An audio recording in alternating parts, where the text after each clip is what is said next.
So I want to welcome everyone. Thank you for joining us. I want to wish you a good afternoon. My name is Nick Saberla, and I'm with Nation Inside, and I'd like to welcome you to a special webinar, Prison Phone Justice, Answer the Call. It was in early 2000, and Martha Wright had a problem, and she was at her DC home when she opened up her email, her mail, and she was shocked by the size of the bill that she had received for speaking with her incarcerated grandson.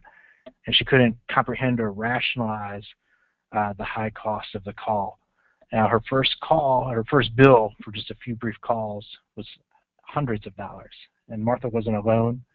Families across the country, or anyone who took calls from the millions of people behind bars, faced the outrageous rates and fees. Now, prison calls had become a multi-million-dollar business. So Martha, along with other DC residents, filed a suit.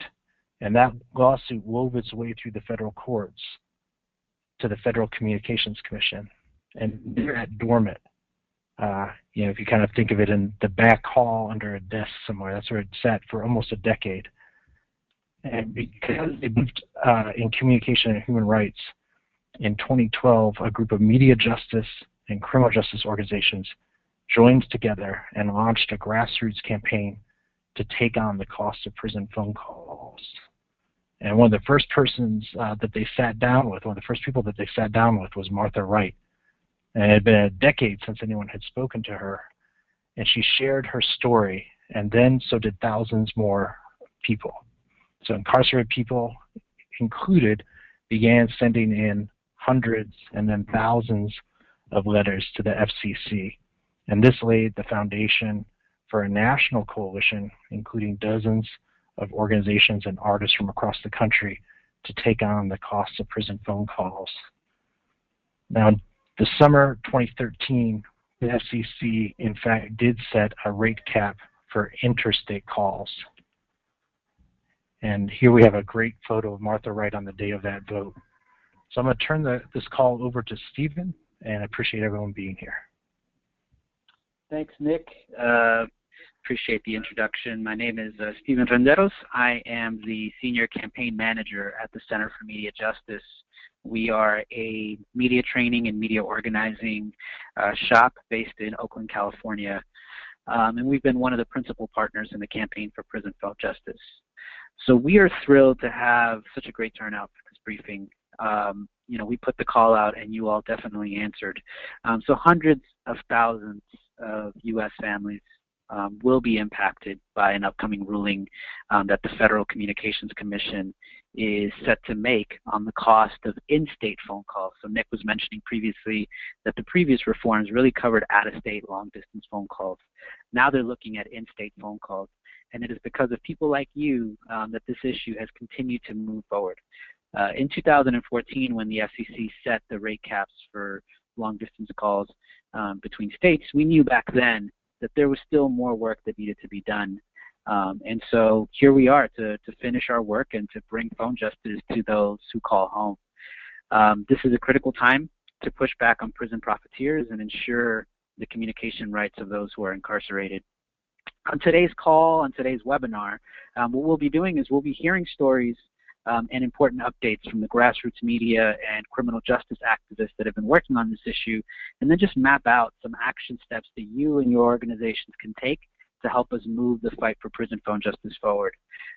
We will also have a Q&A session, so if you're interested and want to ask a question, please post your questions in the dialog box as we go along. If you've only dialed into the call, to the webinar via phone, you may want to go back to the email and click on the link that's in there so that you have the visual element of this webinar. So thank you for joining us. One of our first speaker, who I'll introduce now, is Bethany Frazier. Bethany has been an outspoken advocate for prison families testifying at the FCC when the FCC voted on its initial reforms a couple of years back, and since then has been actively campaigning for fair rates for the last several years. We've asked Bethany to come on and share her experience with us as someone who's, on a personal level dealt with the high cost of phone calls, and to share with us why she's involved. I'll pass it off to Bethany. Hi, Stephen. Hi, everybody, and thank you. As Stephen said, my name is Bethany Frazier, and I am raising 2 children that are among the almost 3 million children that have an incarcerated parent. In our house, when their father left for prison, we actually lost about half of our family's household income, and moved 3 times, went through that just financial hit anyway, and to keep in touch with him via phone there was only one way to do it, and it was expensive. So due to the large monthly phone bill and our several moves just to kind of downsize, get closer to family and people that would help us so I could maintain just that single mom world, it just became important to me to talk about where we came from and what we were experiencing, because even though we would do anything to keep in touch and pay any amount to keep my children connected to their father, it was an outrageous and huge monthly, monthly challenge for me. And I did have a job, and I had a very supportive village around me helping. So after I started reaching out to other moms and families that had an incarcerated loved one, I realized there is just no other way to keep in touch by phone than these big bills, and choosing between the essential needs and keeping all the kids in the U.S. connected to their parents. If they have active, involved parents, I feel like it's a choice that no family should have to make, and that option should be available, because the children are suffering when they can't keep in touch with their parents. So it became very, very important to me to search out how I can help that piece of this huge just system and this whole process. So our experience has been I guess the same as everybody else. It doesn't matter who I talk to. Everybody that has the ability to keep in touch or wants to keep in touch is stuck with this bill. And I did meet through the grapevine. I became involved with this fight for prison phone justice through Stephen Renderos and his organization, the Center for Media Justice. In all of our conversations and different panels that I was involved in, it did. I won't say it ended at the FCC, because that was kind of seemed like just the start, but I was one of the only parents invited by the FCC to speak back in August. I think, Stephen, it was 2013? Right. Yeah, so I was on that floor, and it was very emotional, and I was surprised to see how emotional the room was, because almost everybody that I wind up speaking to and people that approach me, they say they have a friend in prison, they have a family member in prison, they have a loved one. It started to feel like an epidemic. So that was kind of the beginning of it for me, just hearing about Martha Wright and learning how long this issue has been sitting kind of stagnant. So people that are fighting for my family's communication and other families like mine, that is why I joined. And one of the updates, I think, Stephen, even since I met Stephen originally, is my children's father has been released, and we're dealing, of course, with a whole set of new challenges just getting reunited. But if we did not get to talk to him, and we did not get to have these conversations, of course we wrote letters, and when we could we would visit, but if we didn't have the voice on the phone to say, hey, I love you kids, I don't know where my 2 kids would be right now, thinking that they actually didn't have a dad that cared about them. So that's kind of my story of why I have joined this fight. And whenever Stephen and Nick or anybody calls, I'm happy to talk about it. My 2 boys, they were 3 and 8 at the time, and now they're, 8 and almost 13, or however, 4 and 13. Trying to think of the math. He's been gone for about 5 years, was gone for 5 years. So a lot of growth happened, and I'm really hoping that other families can keep in touch at affordable rates And it all helps, as we're learning now, with the whole process, even when they are released and they come back into the community and into the homes. So I welcome everybody. I'm happy to answer questions. Our family's pretty open about our experience, and I encourage everybody that's on the call to continue the fight, and if we all work together, I think that big change can be made. I was fortunate to see the start of it be made with that FCC vote back in 2013, and hopefully it will continue to make some forward progress so other families can, all keep in touch and benefit everybody around the board. That's it. Thank you, Bethany. Thank you. I really appreciate you sharing your story and your courage and being able to share your story. I guess one last question I have for you, just to close things out for you, is obviously you were around for the last reforms, which covered out-of-state long-distance phone calls, and that was, a small sector of the phone calls that come in and out of prisons. What we're talking about now is the bulk of the phone calls that come in and out of prisons, which are local phone calls, and being able to reform those rates and make those calls affordable for families. So as you think about the potential impact of what the FCC is planning on doing, what do you think the impact is going to be on families like yourself, who went through these experiences of having to pay these high phone bills? Like, what does it mean for a family to be able to save that money? Like, what does it enable you to do? I think just mentally, the stress, I know I can only speak from my experience, was being a single mom of 2 boys, young boys, and the whole situation was so incredibly taxing and stressful on me and just keeping the family going. So just to know, and we were in state call, so I know the FCC at the time didn't necessarily immediately impact us, but I knew it was impacting some people that experienced the same challenge financially. It just frees up money. I think mentally for me, it would be just a win from knowing I'm going to have a few extra $100 a month, and it's not going to go wherever these profits are going. It was a mental win. It was a true physical, less stress just from a financial standpoint, when you have to worry about the gas and the groceries and the bills and the child care. To have to actually add on the phone just to keep in touch, it's just another layer of stress. So to remove that piece, I feel, is extremely important, because you can't do anything about food. You can't do anything about these other charges that are mandatory for life. So I think it's a huge it's a place where it's a place where the cost can be cut, if that's the correct term. And I think it should be, to keep these people, to keep in touch is, I think I found in our experience, it is the most important thing. One of the most important things is to keep in touch. And people, I've met so many people, they cannot afford to keep in touch, even though their loved ones all want to. So, it's breaking families. It's breaking the prison process is so difficult anyway, and it's not my children that did this, but they do feel the pain if they cannot talk to their father. Mm-hmm. Thank you, Bethany. That's really great. Really appreciate you again sharing your story.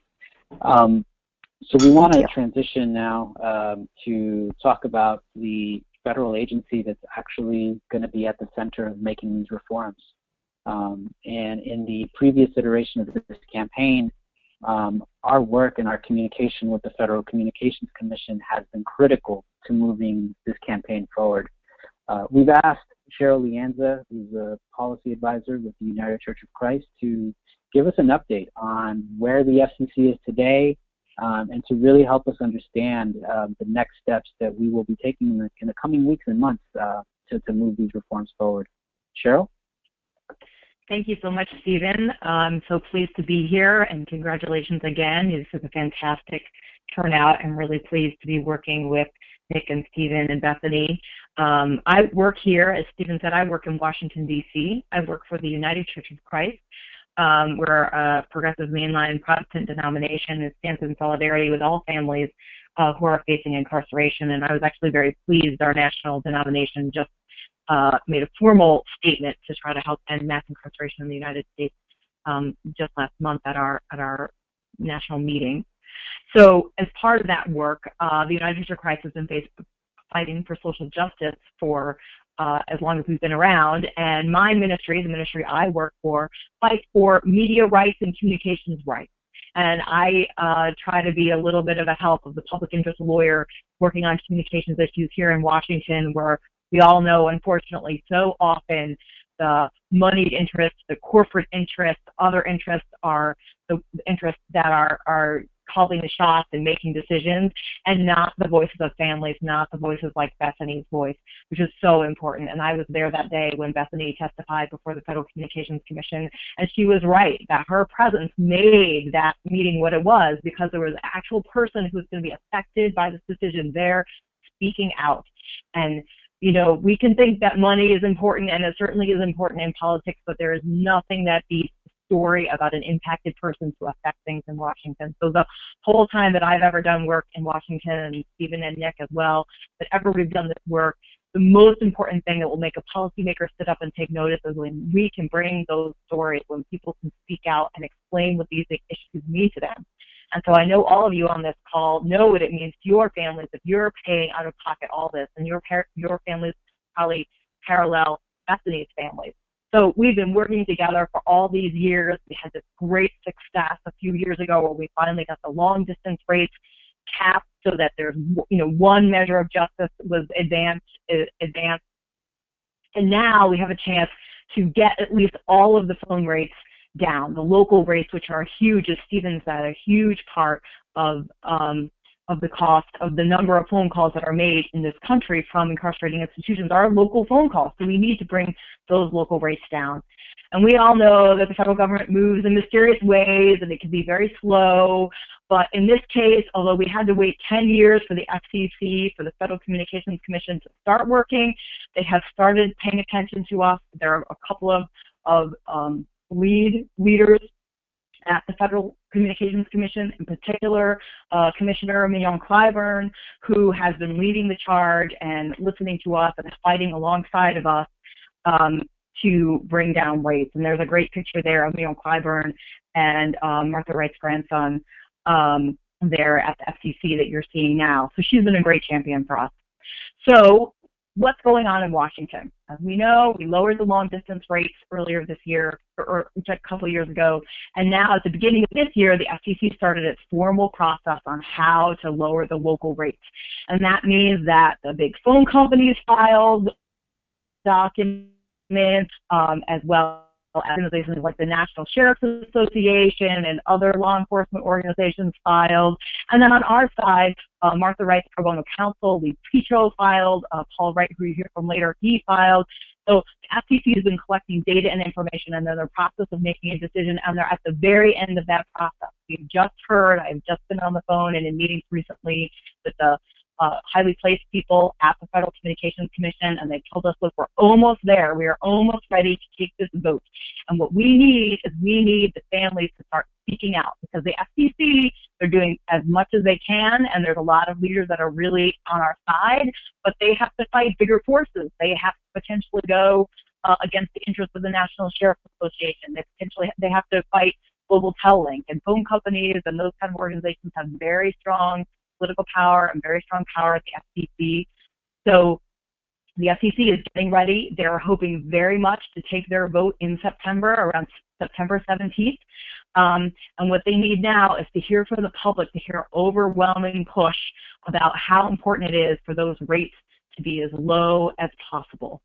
So no timeline is ever certain in the government. You never know what is going to happen. But right now, what we're hearing is we hope that there will be a vote, and we hope that we expect that this order will be very strong and will bring down the local rates as low as possible. But they definitely need to hear from us, and our allies need to hear from us so that we can be sure that we are pushing back against, in particular, the phone companies that have continued to want as much money as possible. And one of the most serious opponents that has emerged this time has been the sheriff. The National Sheriff's Association has been very aggressive, saying, asking the FCC, even if the FCC were to eliminate the payments between the phone companies and the sheriffs just want to put their hand out and get that money directly.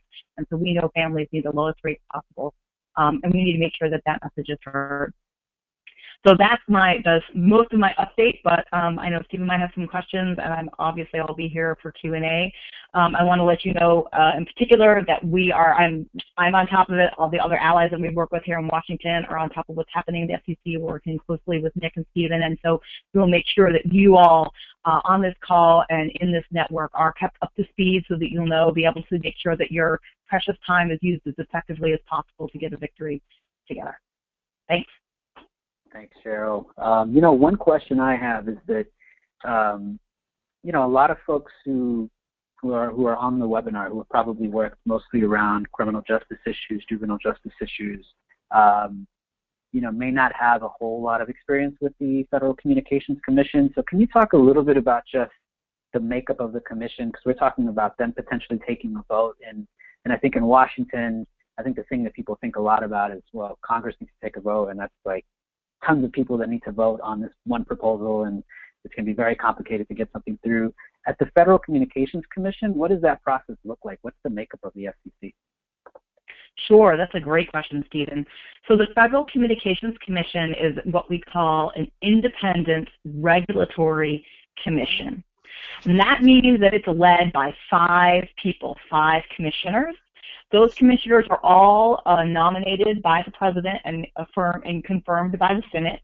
Out of those 5 commissioners, by law, 3 of them are of the same party as the President, and 2 of them are from the other party. So right now, the chair of the FCC, his name is Tom Wheeler. He's a Democrat because he's the same party as President Obama, and then he has 2 colleagues. One of them is Neil Clyburn that we talked about, and another woman. And then there are 2 Republicans on the commission. So there's a very complex process, but federal agencies are accountable to the courts, and they are accountable to Congress. So when the chair of the FCC, for example, makes a decision, he can get called up to Congress, and he has to testify and explain what he's doing, and he can really come under a lot of pressure. Also, if, say, a prison phone company doesn't like what the FCC did, they can take the FCC to court, and they can make all sorts of allegations about why the FCC did it wrong and what the court might need to do to overturn what the FCC did. Similarly, Congress can stop the budget of the FCC. So if they don't like what the FCC did, they can put something in the budget that stops the FCC spending money, which means stops the FCC from doing something.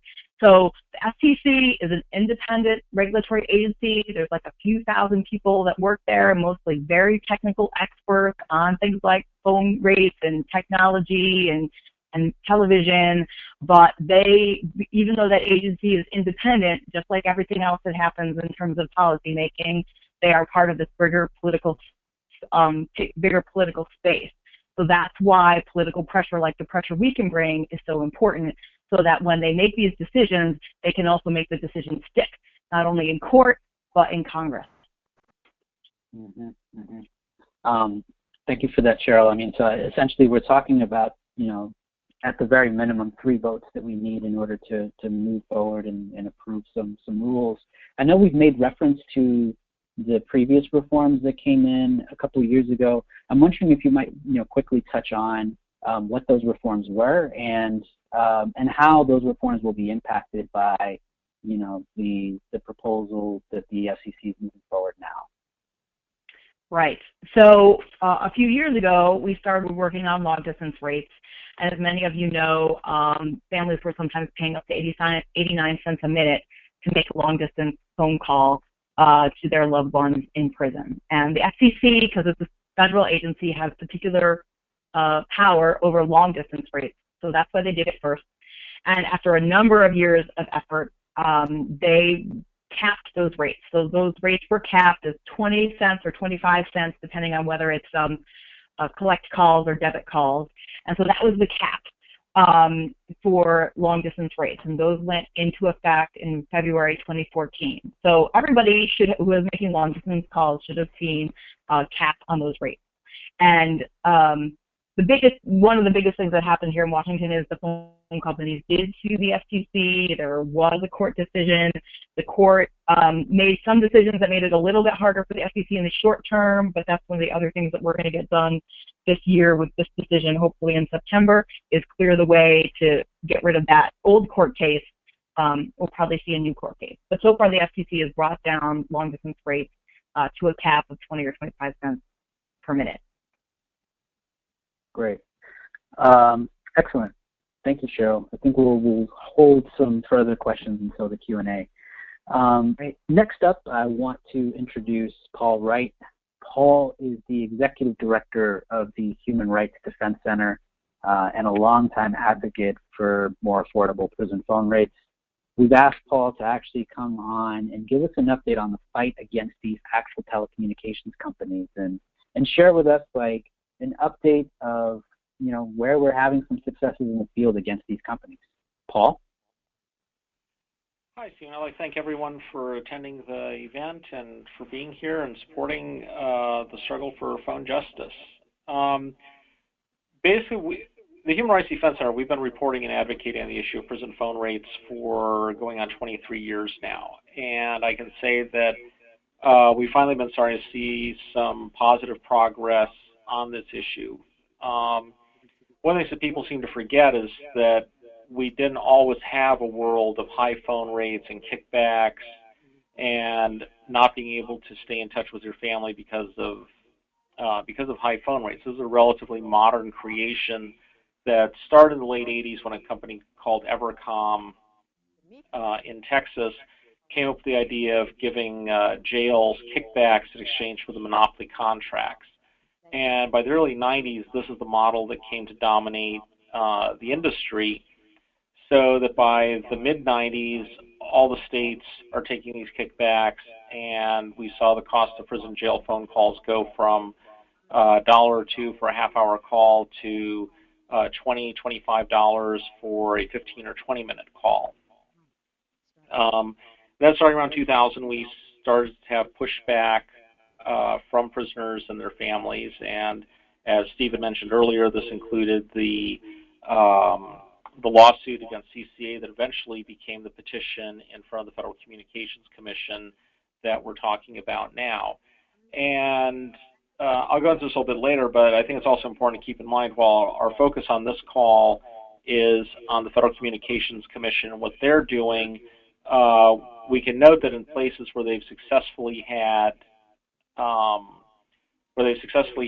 major reform on these issues, that the governor's office and the legislatures have been able to do more, like zeroing out all kickbacks, which has dramatically reduced the cost of prison phone calls to less than 5 cents a minute in places like New York, New Mexico, and others. So I think one of the things we've been able to see is that the telecoms are certainly feeling the heat from our efforts. I can report that earlier this year on June 16th, Global Tellink, they're the dominant prison telephone company, they sent me a cease and desist letter, and they were objecting to the fact that we're referring to their business practices as kickbacks. And of course our response is, well, we'll stop calling your practices kickbacks when you stop doing it. And they haven't responded to that. Some of the stuff that we need as far as the Federal Communications Commission, HRDC has filed extensive comments with the FCC along with the Prison Policy Initiative and Lee Petro on behalf of the petitioners.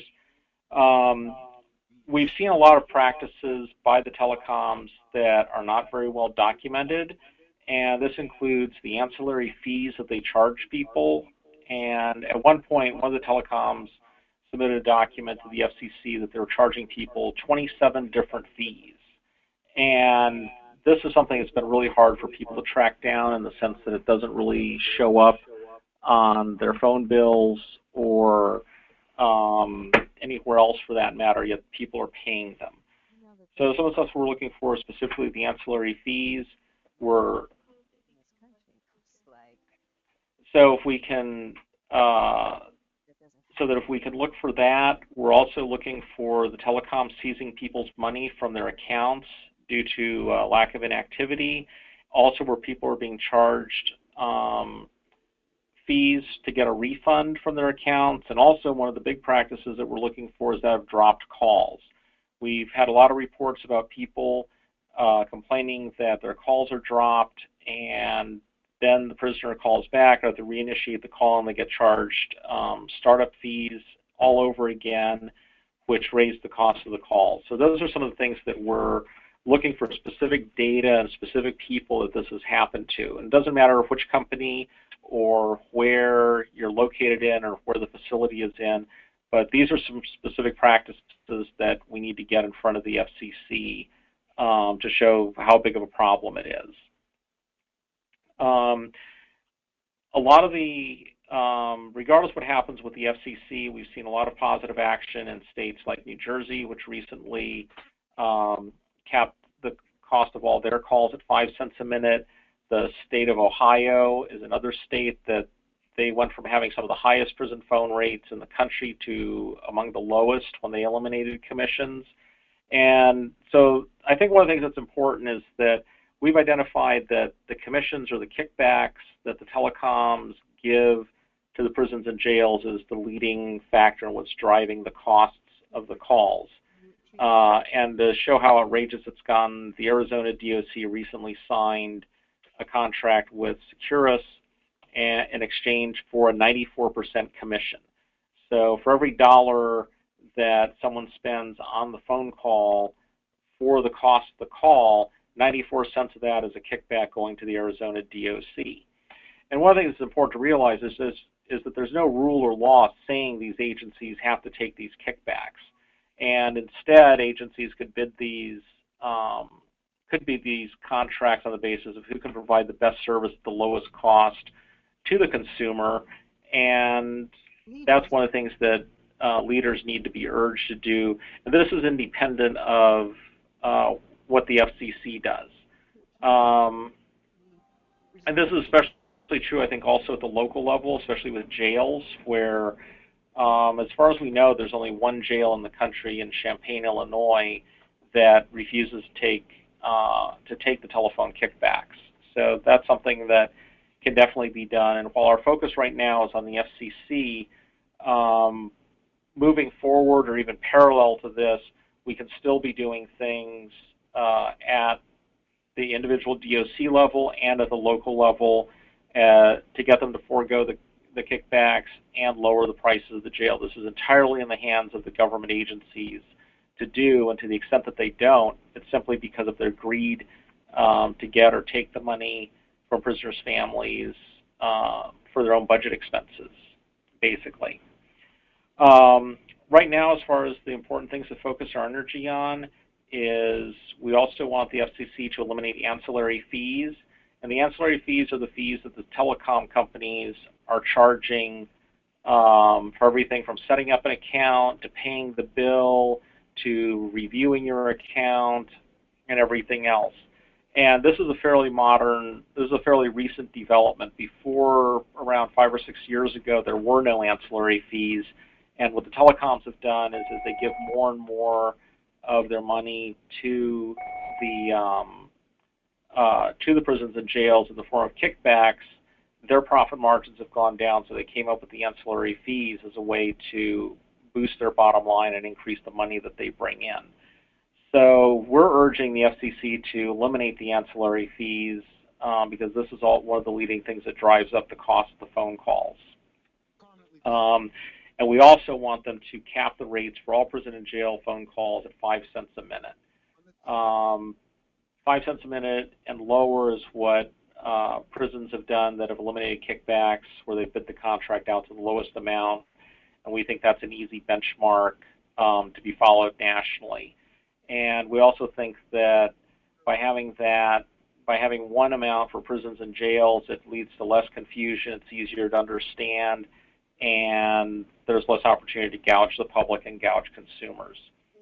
So those are two of the things we need. And then the other thing, as I mentioned earlier, is we need specific information from people that have been affected by dropped calls, having their money seized for an activity, being charged money for refunds, and the ancillary fees. And at the end of the call, there's going to be a form popping up. So if people have been affected by that, they can let us know, and we can reach out to you for more information if we need it. So I think that's everything I've got. So if I want to leave some time for Q&A if anyone has more before the end of the call. Excellent. Thank you, Paul. My only question with the last minute that we have for your particular section is, you know, we've referenced kickbacks a couple different times. Can you tell us what are some of the various excuses, and I use that intentionally, what are the various excuses some of the, you know, the jails and prisons use for why they collect kickbacks? And in your experience, what have you found to be the ways in which they're actually using this money?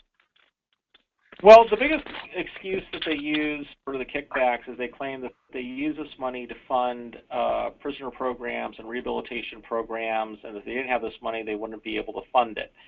And kind of our response to this is, first off, I've been doing this long enough that I remember when they didn't get telephone kickbacks, and they had a lot more rehabilitative programs available for prisoners now that they do take kickbacks. The other thing that we've seen is that when we actually start examining what they're using the money for, they're using the money to do everything from feed prisoners, which, I mean, that's a constitutional obligation.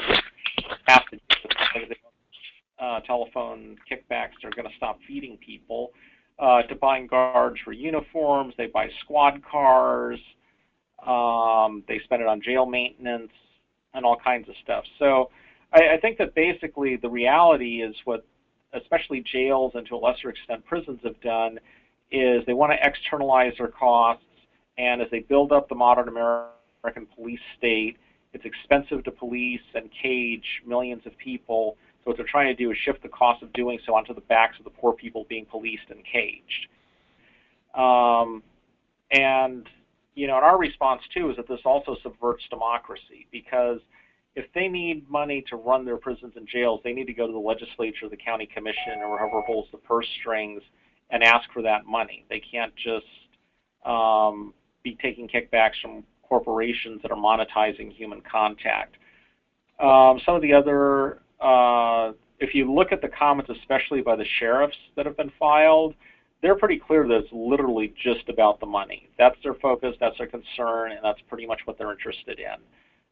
They aren't interested in too much else beyond that, and they talk about their budgets and everything else. But what we also see is that, especially for a lot of these sheriffs, they have huge budgets of hundreds of millions of dollars in some cases, and the actual telephone kickbacks are relatively small in terms of percentages of their budget. So those are some of, I think, the major.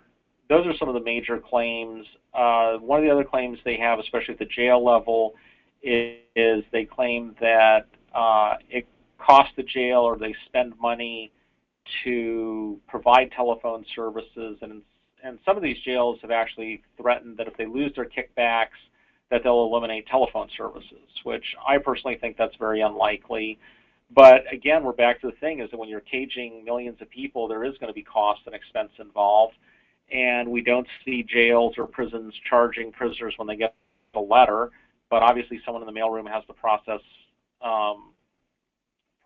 the letter. So we look at that's just the cost of doing business, and they can't externalize these costs by monetizing human contact. Mm-hmm. Mm-hmm. That's really helpful information, Paul. You know, it's that gluttony around incarceration that is leading to these schemes to try to extract as much money as possible, and ultimately the ones that are paying it, just to reiterate, who are paying for these millions of dollars of kickbacks is families of prisoners. 94 cents in Arizona for every dollar. That money is coming from families of prisoners. Thank you, Paul. We wanted to transition now to talk about essentially what are the action steps that we need to be taking over the next couple months to really get us to an FCC vote that leads to the lowest possible rate, and then we'll open it up for some question and answer. So, this is a pressing time period for us to take action, and we really need all of you to join us. Nationally, there has been a shift in the dialogue about criminal justice. We've seen that recently from folks like President Obama, Representative John Boehner. All these folks are coming out and thinking about the consequences of this move towards mass incarceration and the cost, the societal cost and the financial cost, frankly, of doing that. So we need to connect the cost of prison phone calls to that movement. So essentially we have a, if we were to start today and look at the mid-September potential FCC vote, we're talking about 2 months here. And, over the next few weeks, we'll really need to scale up our activities to build some momentum towards that FCC vote. We've heard from Cheryl some of the things that the FCC would like to hear about. We've heard from Paul some of the data that is missing. We've heard from Bethany what the human cost of these high telephone calls is. So all three of those elements need to be woven into any actions that we take over the next few months. And we're going to provide you plenty of opportunities to do that. But let's start with July. Let's start with now. As you heard from Paul, he's asked for some more information. And so after this call, we'll be linking you to a survey. And on that survey, you can, if you've had experience with drop calls, if you've had experience paying, ridiculous fees to these prison telephone companies, like the inactivity fee that Paul was mentioning, or a fee to refund the money that's in a prepaid account. If you've had any experience with that, this survey will be the place where you can capture some of that information. So if you are directly impacted by these phone calls following this webinar, we'll be sending you a survey, and please fill out any information. Any anecdotal evidence will help. The next thing for folks who may have already done that, or are just interested in being supportive and just being an ally in the struggle, we need you to sign a petition. If you go to our campaign website, which is phonejustice.org, there is a petition on that page. Please sign it. We will be delivering it to the FCC at a later time. And the last thing we can do is start sharing our stories and populating them in our local communities. And what we've set up to do that is a letter to the editor action, which again, you can access that action at phonejustice.org. There is a sample op-ed already written up, and you can insert your own personal story and choose which newspaper you'd like to pitch it to, all from that website. So those are 3 very clear actions that we can take this month to start, speaking up and having our voices heard. In August, we'll be transitioning into really amplifying this message to elected officials. They need to hear about what the FCC is planning on doing, because we need to find some champions that are willing to speak up and say, you know what the FCC is doing, we support that. So on August 1st, you'll be receiving an email from us requesting that you sign up for an action to go drop off some educational materials to the offices of your local elected officials. You might be asking, why August? Well, in August, all of Congress goes on a recess, and most of those members of Congress are back home in their districts. So that's the best time for us to directly give them some information about this issue and recruit them as champions for this work. We'll be providing folks with all the materials that you need. So it'd be great if folks sign up to just go to your local elected official's office and drop off some information.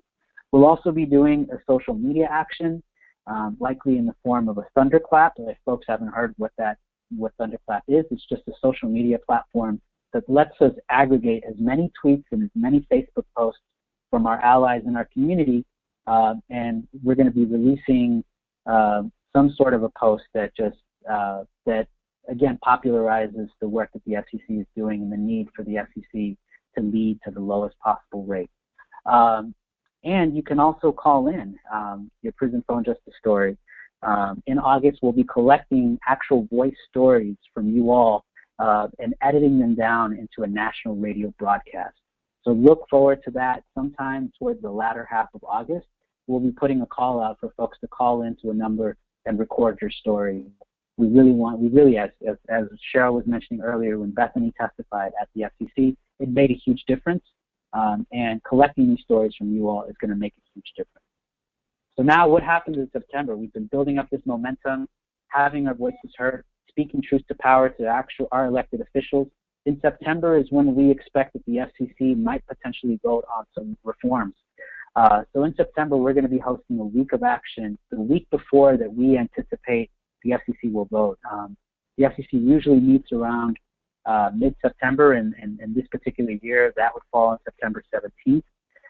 So the week before that, we're going to be hosting a week of action from September 8th through the 11th, And some of the activities embedded in that include bringing a delegation of families who are impacted, of advocates, of people who've been working on these issues for a long time, bringing a delegation of people to DC to actually meet with our elected officials in DC, in Congress, and at the FCC. So we'll be looking for your support to either participate in that delegation or to help us amplify it through social media. We'll also be launching the radio show. Those stories that we collected in August, we'll time this national radio broadcast to go out that week that we're doing actions. And the last thing you can do in September to really help us out is to, if you hadn't yet, is to sign a petition. That week of action when we go and meet with the FCC is when we will deliver these petitions to them. So we need as many signatures as possible to demonstrate to the FCC and to people outside of the FCC that there are people who care about this issue, many thousands of people who care about this issue. Great. Excellent. And the last thing is if in fact the FCC is going to vote on September 17th, the last ask that we'll be putting out to you all is just to watch the vote go down, to host a watch party in your local community. We'll provide you with the materials that you'll need to actually pull that off. But if the FCC looks poised to vote on September 17th, we'll want you all to host a watch party if you're able to. It'll be a huge moment, a seminal moment in terms of reversing the trend of this prison profiteering system that we currently have in place. So we want to now transition and give you some opportunity for Q&A. And I know if folks haven't yet, you can chat your questions into the dialogue box. We'll try to get through as many as possible. Nick, what are some of the questions that we're getting so far? So Tracy wants to know, is it all gross profit to vendors, or do the jails typically take large fees that impact these costs? That sounds like a good question for Paul. Paul, what about these fees? Basically, the jails aren't charging fees, they're just getting kickbacks. So, for example, to use the Los Angeles jail as an example, just because they're the biggest one in the country, they're getting $40 million in kickbacks a year from Global Tel-Link, and they're charged, and they're getting around a 70% kickback. And so basically, that's the money that they're getting, so GTL gets the other 30%. That's just on the cost of the call. Now, the ancillary fees that the company is charging, ranging from setting up an account, paying the bill, things like that, they don't count those as part of the kickback. So the company keeps those, and they're only splitting the actual cost of the phone call itself with the jails in exchange for the contract. Excellent. Next question. Just straightforward, what's the name of the contact person at the FCC? Who or how should we reach out to the FCC? Good question. What do you think, Cheryl? Well, I think there's a couple of choices. First of all, obviously the petition that we're putting together is an important vehicle. We're certainly going to bring those messages in key meetings to you. But if you want to call the FCC, there is actually a national call number for the FCC, and I think it's 888-CALL-FCC. I'm just checking that number. Yes, it's 1-888-CALL-FCC, which is 1-888-225-5322. And that number is useful not only if you want to give a message to the FCC, which is not what they typically use it for. Typically what they use it for is for consumer complaints and consumer concerns. So that number is also really helpful if you have something has happened to you that is against the FCC's rules from a prison phone company. If you call them up, that's also the place where you can file a complaint. But if you just want to make your voices known to them, you just call them up and let them know, I want to participate. I want to make my concerns known, and let them know, and they should be able to take care of that. Next question, does this impact immigration detention centers and the rates at immigration detention centers? The short answer is yes. Correct me if I'm wrong, Paul or Cheryl. Yes, it does impact it. I think one of the key things to remember is that ICE holds several thousand immigration prisoners, and they have a telephone contract with a company called Talton, which charges a flat 10 cents a minute. But the vast majority of immigration detainees are not held by ICE. They're held on contract, mostly by county jails around the country, and these are the facilities that are charging outrageous amounts of money for the phone call. So those would be the ones that would be impacted by this. Mm-hmm. So Donna writes a statement, it isn't only local phone call rates. Here in Arizona, those who have recently negotiated downward when our DOC switched from Securus to CenturyLink, they charge enormous rates for depositing money on a phone card account, hooking up to the initial system, and other charges that are not covered under the definition of rates. I am sure that this was Arizona and CenturyLink's runaround in an attempt to address the rate cap set by the FCC. How does the panel respond to that? That's exactly the type of practice that we're seeking more information on to inform the FCC of what's happening with regards to that, and those are the people whose stories we need to hear from and the FCC needs to hear from, is that it's kind of like stepping on the balloon. The FCC limited the cost of the out-of-state calls.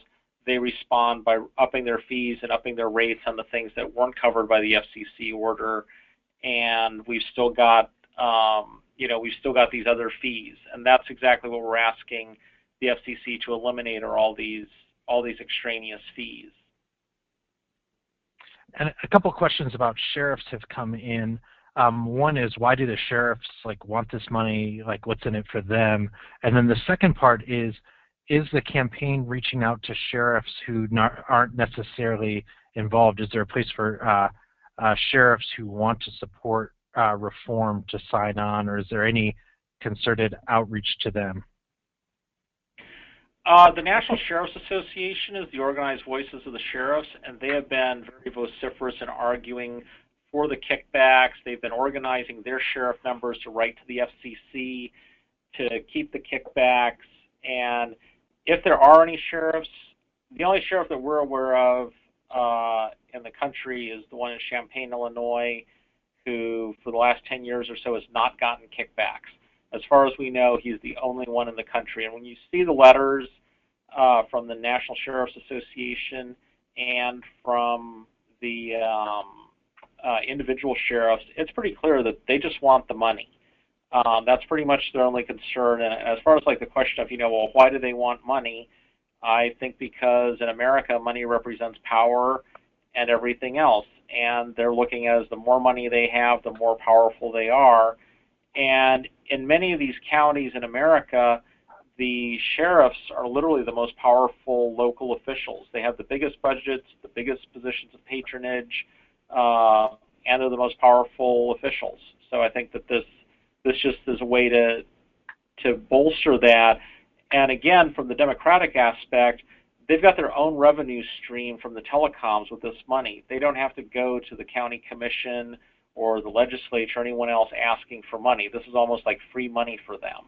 So I think that's the easy answer, I think, on why they like it. There may be something more complex, but I think that's the main one. It's free money, and there's less accountability tied to that money. Whereas receiving public money, you have to go through the hoops in order to justify every single dollar and cent. I mean, I think the other thing I'll say is that is where, another place where I think we could use some support. If folks on this webinar have relationships with local sheriffs and feel confident enough to reach out to them to identify some sympathetic voices, being able to uplift those sympathetic voices either through an op-ed or by actually having them go and meet with the FCC, those are the things that would be extremely valuable and extremely helpful in this whole process. So if you're aware of someone that you'd like to do outreach to and connect them to us, we're more than happy to follow up. Okay, John asks, are you including ancillary fees or what I call a vendor fee? For example, when my nonprofit makes a donation to a phone account, there's a vendor fee of $4 on the $10 that I put into the account. Mm-hmm. Yeah, that's one of the things that the FCC, in the notice that they put out about what they were looking to reform, among the things that they're looking to reform, in addition to the rates, are also the number of ancillary fees that will be allowed. And and one of their intentions is to actually outright ban the practices of certain fees. We don't know yet, like, which fees they'll choose to ban, which they'll choose to reduce. And I'm not sure if Cheryl or Paul have any additions to that in terms of fees, but it is one of the things that they're looking at. Yeah, Cheryl, they definitely want to reduce those fees. And right now what we're hoping is that they're going to have a short list of fees that are capped and approved, and all other fees will be prohibited, because we know that's an area of really terrible abuse. And that's part of why Paul is trying to collect some of this additional data. At the end of this call, go ahead and take that survey and talk about that fee, because it's an incredible area of abuse, and we want to be sure that the fees are eliminated or capped or restricted just the same way that the rates will hopefully be. And then the last question is, how does this strategy tie in with the larger movement of privatization in the criminal justice system? Anybody like to take that? Well, this is Cheryl. I'll say, first of all, the problem with high phone rates are equally divided across both private prisons and public prisons. So this isn't really an issue that affects just the private prison, but there are many, many ways that families are gouged once somebody goes to prison. There's not just phone rates, but banking and commissary and so many other ways. I think the important thing is you connect the phone issue to the broader issue of mass incarceration in the United States, is that communication is a way that we not only support our friends and family members who are in prison, help them, just get moral support and survive in that environment, but it's also how we find out about all sorts of other issues that we may need to help protect them. It's how we find out if they're getting adequate legal representation if they're in jail. It's how we find out whether their health is being taken care of if they're in prison. And so, although a phone call may be a small part of the many, many indignities that families and individuals suffer when they're incarcerated, that communication can enable us to act on so many other areas. So communication is sort of a lever, as a way something that we can use to vindicate so many other rights and work on addressing so many other harms. So that's how I would relate the phone issue to the broader issues of mass incarceration and incarceration in general. The other thing I would add to that is that when you look at the organizations who make up the bulk of the opposition to this work, it's been organizations that are doing work around mass incarceration. It's been organizations that work with prisoners, that work with families of prisoners, and who in their work have discovered that phone calls tend to be one of the top issues that they like to work on, or that want to work on. So all of the reforms that happen at the state level, in places like California, in places like New York, and in New Mexico, they happen because families of prisoners were organized in pushing for those reforms. The same thing happened here at the FCC. It started with, Mrs. Martha Wright's story, and with her specifically pushing the FCC to move forward some reforms.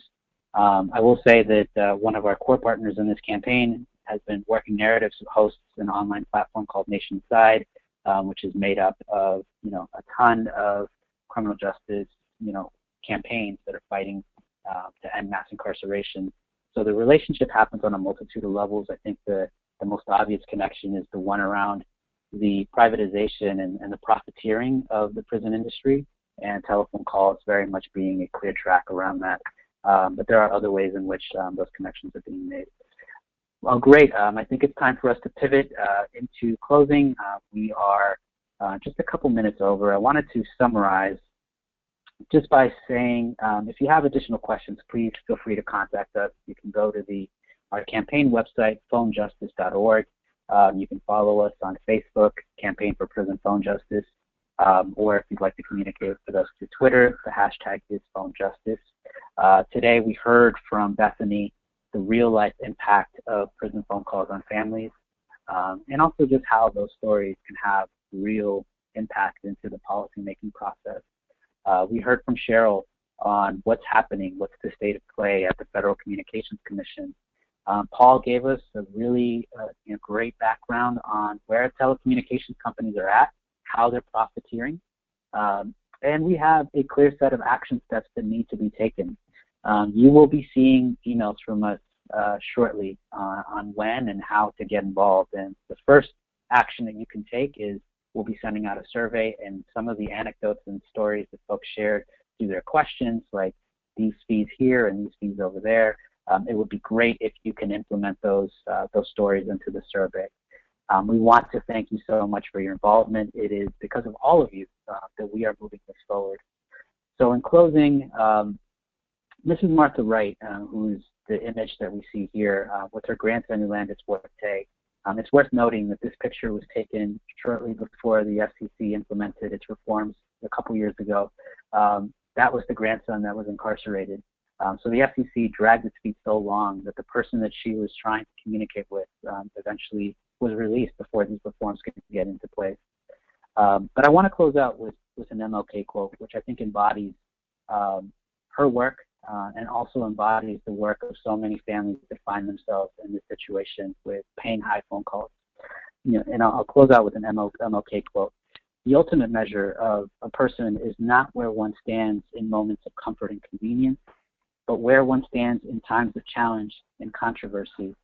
And I would say that there are